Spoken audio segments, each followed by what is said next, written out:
నీ సంతానానికి రాజ్యాధికారం. వారిని సింహాసనం మీద కూర్చోబెట్టి అభిషేకించు అంటే కోసలలో కుషుణ్ణి, ఉత్తర భాగంలో లవుణ్ణి 2 భాగాలు చేసి ఇద్దరికి చెరి ఒక భాగం ఇవ్వమన్నాడు. ఇప్పుడు ఇక మనం కూడా స్వర్గలోకానికి ప్రయాణం పెట్టుకుందాం.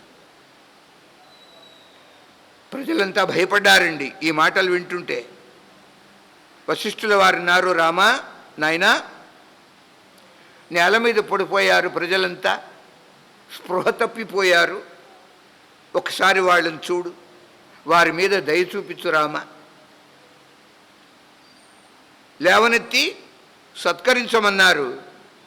అప్పుడు పరమభక్తితో పరమాత్మతో సస్నేహో రఘునాథస్థాహ ప్రజలంతా అన్నారు. వాళ్ళని లేపారు. అందరూ నమస్కారం చేసి, రామా నువ్వు ఎక్కడుంటే మేము అక్కడే, నిన్ను మేము అనుసరించి వస్తాం. అరణ్యవాసానికి బయలుదేరే సమయంలో అయోధ్యలో ఒక్కడు లేడు, స్త్రీ పురుషాలు ఆబాల గోపాలం.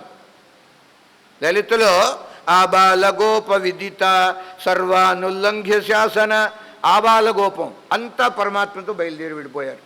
ఇప్పుడు కూడా మేము అట్లా వచ్చేస్తాం, నిన్ను అనుసరిస్తాం.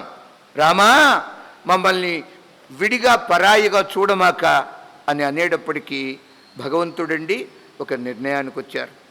అంచేతనే రామావతారంలో కోసల రాజ్యంలో ఎందరైతే ఉన్నారో వారి అందరినీ వెంట పెట్టుకున్నాడు రామచంద్రుడు. సరయూ నదికి చేరారండి. అందరూ ఎవరు మిగిలిలా ఇంకా నగరంలో,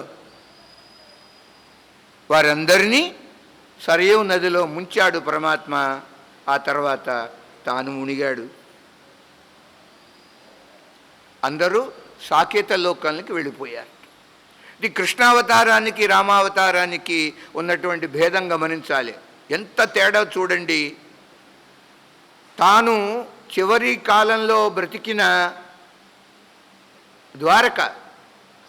ద్వారకా నగరాన్ని సముద్రంలో ముంచి మరీ కృష్ణుడు గోలోకానికి వెళ్ళిపోయాడు. ఒక్కడే వెళ్ళాడు, సశరీరంగా వెళ్ళాడు. అయితే ఇక్కడ కూడా రామచంద్రుడు సశరీరంగానే వెళ్ళారు, శరీర సహితంగా. కానీ అందరినీ వెంటబెట్టుకెళ్ళాడు.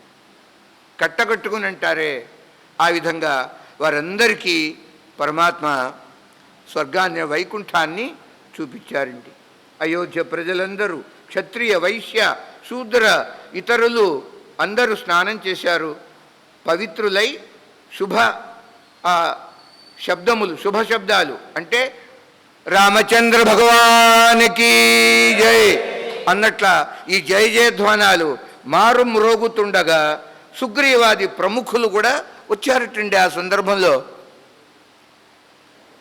పరమశివుడు అంటున్నాడు, పార్వతి ఏమి ఆశ్చర్యమే, ఒక్కరి ముఖం మీద ఎక్కడ దుఃఖం అనేది లేదుట, శోకం అనేది లేదు.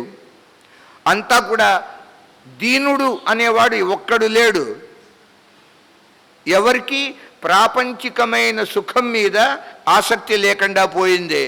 అందరూ ఆనంద స్వరూపులుగా ఉన్నారు. రాముడు ఆనంద స్వరూపుడు కనుక.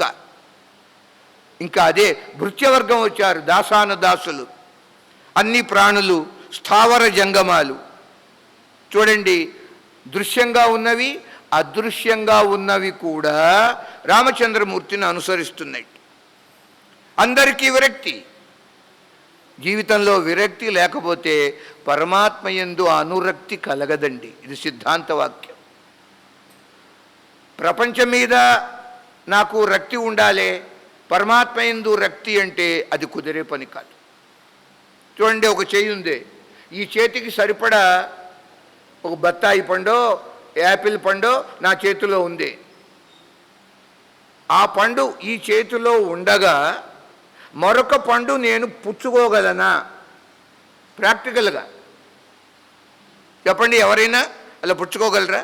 చేతి నిండా సరిపడా పండు, అది అలాగే ఉంచుకుని అంత సైజు పండు ఇంకోదాన్ని నేను పట్టుకోవాలి, సాధ్యమా? కాదన్నారు.